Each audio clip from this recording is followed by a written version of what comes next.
In the not-so-distant future, humanity discovers a plant called the trident tree.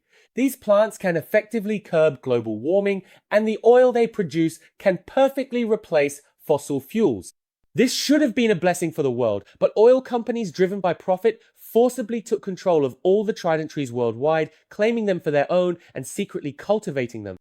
However, there are no secrets that can be kept forever, and word of this soon spread, catching the attention of some radical environmentalists.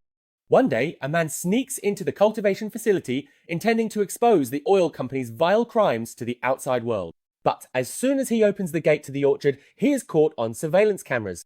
Dr. Mason, who works there, and his assistant receive the alert and without hesitation rush toward the orchard. Unexpectedly, the man is extremely cunning. By the time Mason arrives, his assistant has already been subdued by the intruder. Seeing that his assistant's eyes have been knocked out, Mason quickly hands his own to him. At that moment, a strange roar suddenly comes from the nearby bushes, as if some terrifying creature is approaching. The next moment, a mass of vines slithers forward across the ground like snakes, but the man pays no attention, intent only on recording everything he sees. Taking advantage of his distraction, Mason quietly takes the assistant's stun gun and suddenly knocks the man out with it. However, just as he stands up, a vine suddenly lashes out, grazing Mason's temple. It turns out that the triffids are different from most plants. They are more like animals, able to move and hunt. Their extending vines are also highly poisonous. The assistant was shocked at the sight and quickly helped Mason escape, instructing the belated security guards to restrain the man. The assistant sped toward the nearest hospital at lightning speed. Suddenly seeing Mason regain consciousness, he breathed a sigh of relief, realizing that the attacker just now was a juvenile triffid. Its poison sac hadn't fully matured yet, otherwise Mason would have been doomed. But even so, the current situation could not be taken lightly. The toxin had already entered Mason's eyes and needed to be removed as soon as possible. At the same time that Mason was being taken to the operating table, radio host Jolly was interviewing relevant experts because a phenomenon concerning all of humanity was about to unfold, a solar storm. According to the experts, this is a once-in-a-century spectacle. Gases and atomic fire undergo a massive explosion, sending billions of radiative plasma rays toward Earth. Fortunately, it won't cause any harm, so people can simply enjoy it as a grand fireworks display. As they spoke, the solar storm had already begun. The sky was gradually covered in black, red, and white, as if scorching magma was rolling and flowing overhead. The scale was so vast that people in every corner of the world could witness this magnificent sight. At that moment, Jolly received orders from his superiors, instructing him to go to the underground passage to interview those who were not interested in the solar storm. Jolly was reluctant, as he wanted to take in a few more glimpses of this rare spectacle. But if Jolly had known what was about to happen next, he would have been extremely grateful for the decision he made at that moment.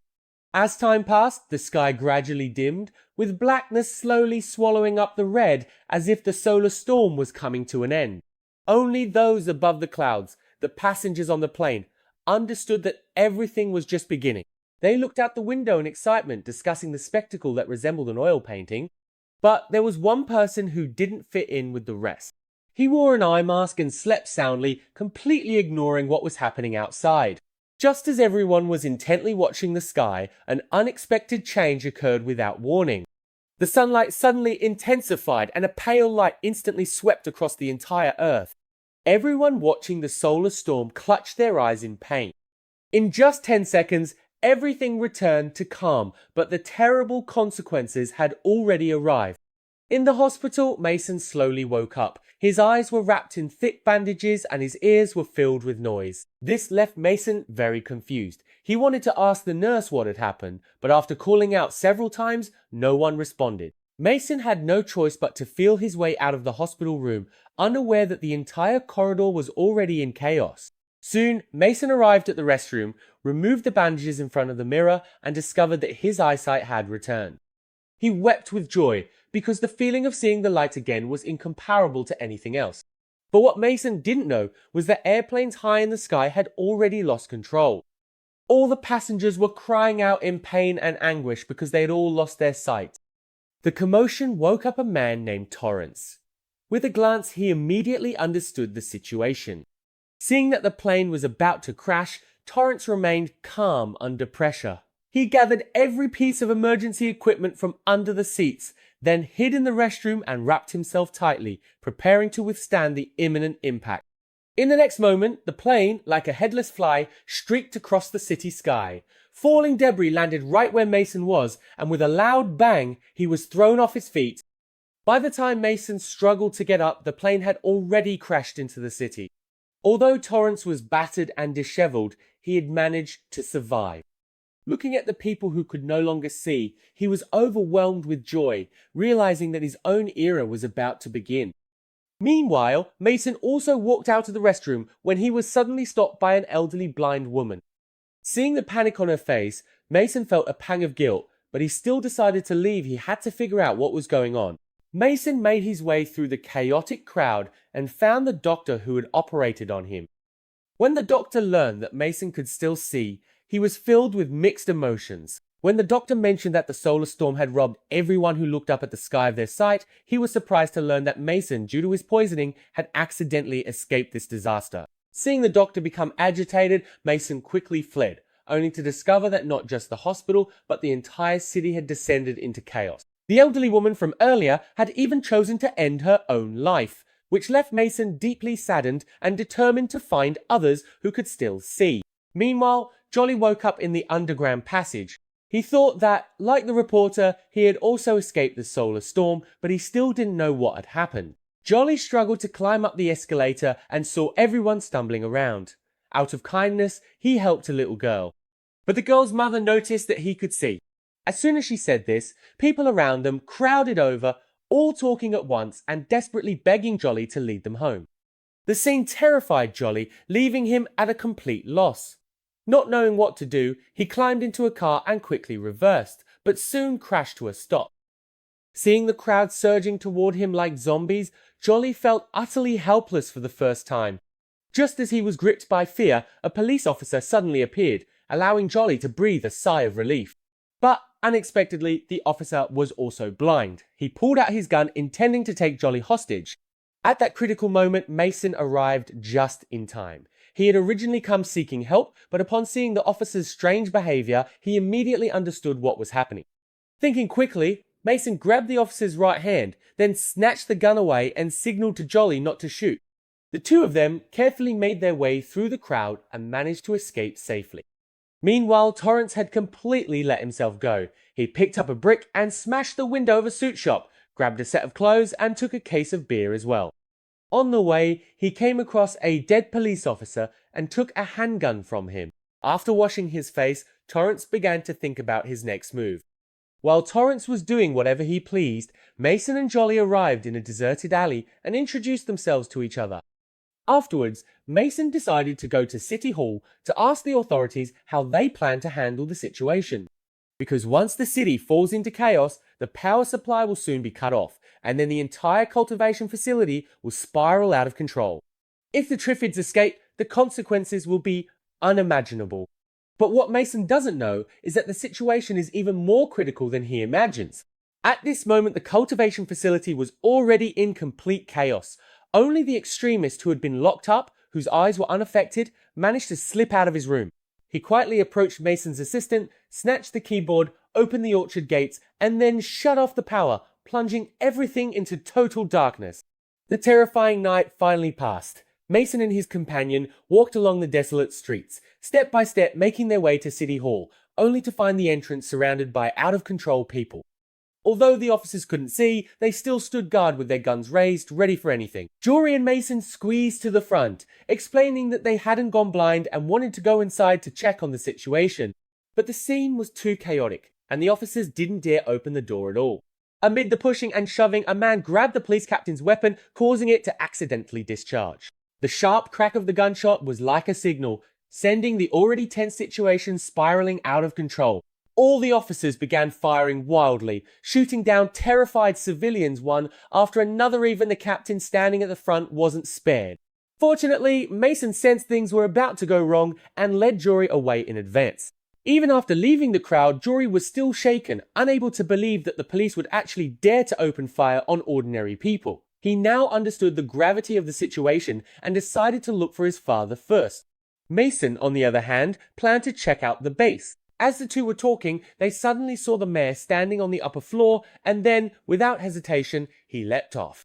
Jory was terrified by what he saw, as it signaled that human civilization was gradually collapsing.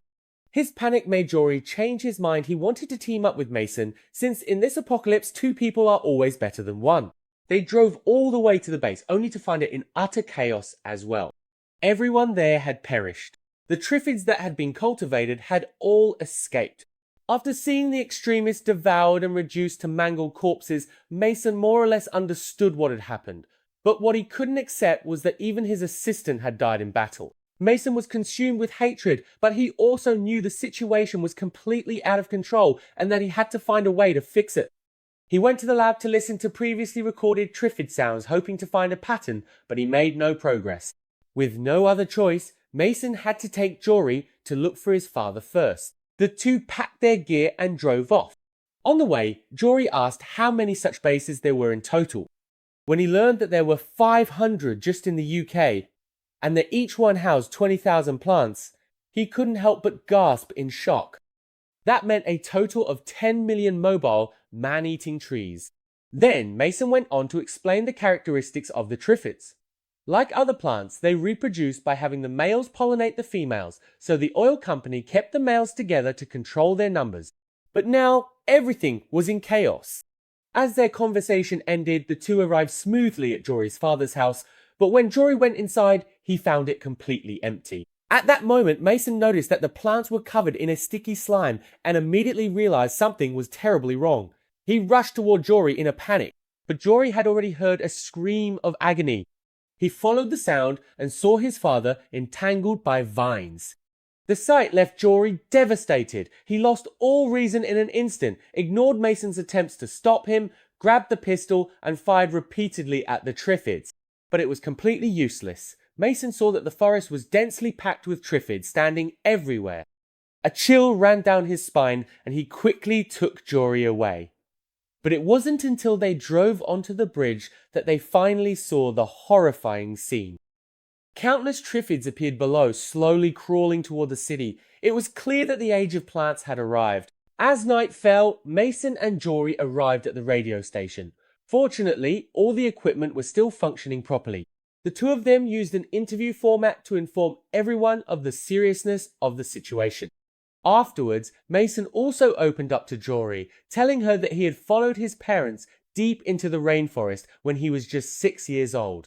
It was Mason's father who first discovered the triffids, realizing they were a plant species capable of changing the world and planned to bring them back for research. But Mason's mother didn't see it that way. In the end, the two parted ways due to their differences. Mason hadn't seen his father for many years, and his mother was injured by the poisonous plant and eventually lost her life. Because of this, Mason has continued to study the triffids, hoping only to fulfill his parents' wishes from back then. During their conversation, Mason walked out onto the balcony, gazing heavily at the chaotic city below, realizing that nothing could ever go back to the way it was. After Mason left, Jodie could no longer suppress her pain and curled up in the room, sobbing softly. Hearing the sound, Mason hurried over to check, and Jolie, unable to care about anything else, gently leaned against his chest. This gesture had nothing to do with desire, it was simply a lonely soul finding comfort. Meanwhile, Torrance was still wandering around the city. He made his way into the Prime Minister's residence, where he encountered Hilda, the secretary, sitting alone on the stairs. Torrance lied, claiming he was from MI5 and wanted to speak with the Prime Minister. Without waiting for Hilda's response, he swaggered upstairs. The next morning, Hilda entered the meeting room carrying a radio and woke the sleeping Torrance. She played the recording of Mason and Jolie's conversation from the previous day, but Torrance paid it no mind and instead insisted on taking Hilda out for a walk. Meanwhile, Mason had also woken up. Suddenly, he saw a flare being launched from a tall building in the distance and immediately realized there were still healthy people in the city. He quickly woke Jolie up and instructed her to go check it out. Just as the two of them were driving toward the city center, they unexpectedly ran into Torrance, who was collecting weapons. Torrance seemed very interested in Jolie and proactively invited her to join him. This made Mason feel a sense of crisis. His instincts told him that this man was trouble. When Mason asked him how he managed to survive, Torrance lied and claimed that he had been maintaining the submarine at the time, so he narrowly escaped disaster. But Mason clearly didn't believe him and set off again with Jolie. Torrance also started his car and left with Hilda. Soon after, Mason and Jolie arrived in the city center and found a soldier leading a large group of blind civilians in a standoff with heavily armed troops. The soldier was trying to get these people into the shelter, but no matter how passionately he pleaded, the other side refused to agree. They even fired shells above the crowd, which left the soldier deeply disheartened, but he had no choice but to lead the people away. Mason and Jolie strode forward confidently, since their vision was normal. The person in charge immediately agreed to let them join and explained that there were currently 30 people in the Shelter 20, of whom were unaffected, while the remaining 10 were severely blind. But Mason didn't care about any of that. He just wanted to know if the person in charge had any way to deal with the triffids. However, the person in charge was unconcerned about that, believing that the most important things right now were food, fuel, weapons, and shelter. As for the triffids, they would be left to Mason, the expert. This left Mason dissatisfied, realizing that the person in charge was not reliable. Meanwhile, Torrance also began to take action. He approached the soldier who was protecting the blind and learned that his name was Cole, then decided to join them. At that moment, the person in charge was giving a speech when Jolie suddenly asked what would happen to the blind people living outside. The person in charge responded mercilessly, saying that because resources were limited, he had no ability to take care of those people, and there was no need to die with them. As soon as he said this, the whole room was in an uproar, with everyone thinking the person in charge was too cold-blooded. Jolie also saw through his true nature. When she got to the basement, Jolie was surprised to find Mason packing his things. It turned out that Mason also didn't want to stay there and had decided to look for his father to discuss a solution to the triffids. This time, he refused Jolie's request to go with him, since compared to the outside world, it was obviously much safer here. However, just as Mason started the car, Torrance and Cole suddenly led people to sneak in. They subdued the soldiers, opened the garage door, and threw in tear gas to create chaos. Mason tried to resist, but was knocked to the ground by a stun gun. By the time he regained consciousness, Cole and the others had already taken control of the underground garage. He ordered that a sighted person and a blind person be handcuffed together to ensure the blind person's safety and then loaded them into a truck. Soon, the group arrived at a tavern. They snatched the shotgun from the blind owner and successfully took over the place. The next issue to resolve was the matter of supplies. Based on information provided by a gatekeeper, Cole led his men to the supermarket warehouse, where they found it packed with food. Overjoyed, he immediately divided the group into 3 teams, each responsible for gathering different supplies. However, while they were searching, Mason suddenly spotted a security guard slumped on the ground. Seeing this, Cole hurried over to check on him. At the same time, Jolie heard a noise coming from the inner room and, bracing herself, walked toward it. Cole's subordinate, Osman, found a piece of clothing covered in slime. Looking disgusted, he tossed it aside, completely unaware that danger was already upon them. Meanwhile, the first target of the triffid was the gatekeeper outside. As Cole pushed aside the security guard's corpse, Jolie also saw the triffid lurking in the inner room. She was instantly terrified, but her ankle had already been entangled by its vines. Mason heard Jolie's scream and rushed over with a lighter and spray can, shooting flames at the triffid and finally forcing it to retreat. However, just as Mason was closing the door, a vine suddenly lashed out, striking Hilda precisely on the neck. The deadly poison spread rapidly, and by the time they escaped the warehouse, Hilda was already dead. Meanwhile, Osman was also attacked. He struggled desperately and finally broke free, but unexpectedly, his companion was strangled by a vine.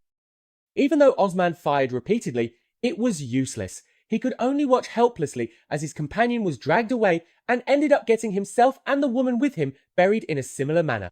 Completely terrified, he abandoned her and fled in panic. Fortunately, Cole arrived just in time and rescued the frightened woman. Looking at Hilda's corpse, Cole realized the mistake he had made. He sincerely apologized to Mason and unlocked his handcuffs.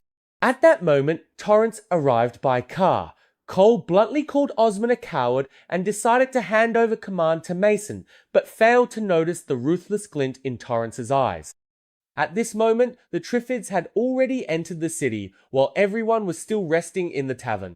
Torrance suddenly sought out Jory and discovered that she was full of praise for Mason, even deciding to leave with him. This made Torrance even more jealous.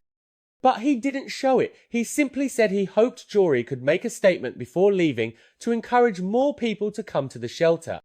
Jory gladly agreed and went upstairs to the second floor with Torrance. Soon her voice was broadcast over the radio. More and more survivors rushed over to seek refuge, while Mason had already started packing his luggage. However, at that moment, Osman suddenly burst in with his men, bluntly stating that Cole had ordered Mason's arrest. As he spoke, he pulled the trigger and shot one of Mason's companions. Another shot hit Mason in the shoulder, causing him to instantly lose consciousness and be carried away. Meanwhile, just as Jory finished her broadcast, she was brought before Torrance. He gifted Jory a large house, then lied that Mason had unfortunately died in the battle against the three sturdy trees, and proceeded to present Mason's belongings. Seeing this, Jory broke down instantly, unable to believe she had suddenly lost her most important companion. But what she didn't know was that Mason and Cole were actually tied up in the back of a truck. From Cole's account, Mason immediately understood everything. Torrance had staged a rebellion and seized command. As the two were talking, the truck drove into a pitch-black forest, and the eerie cries of the Tristan trees echoed all around. This sent chills down Osman's spine, and he ordered his men to deal with Mason and Cole. However, just as the man reached the back of the truck, slippery, sticky liquid suddenly dripped down from above. Looking up, he saw a Tristan tree crouched on a branch, using its vines to hoist the man up and brutally end his life. Witnessing this, Cole decisively got out of the truck to wrest control from Osman, but unexpectedly, both of them were ensnared by the vines. At this critical moment, Mason raised his specially designed weapon and fired a precise shot, blasting the Tristan tree's head apart. However, Osman repaid kindness with betrayal, raising his gun to hold Mason and Cole hostage, ordering them to move forward. At that moment, a large number of Tristan trees converged, letting out ferocious roars at Mason. To be continued.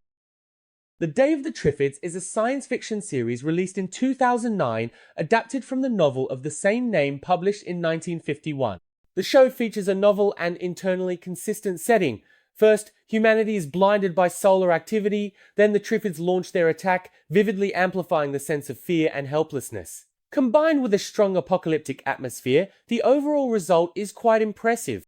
As a two-part miniseries, the first episode leaves behind many unanswered questions. Chief among them are how Mason and Cole will escape danger, and the true identity and motives of the mysterious Torrance. How will humanity regain its strength and resist the overwhelming Triffid army?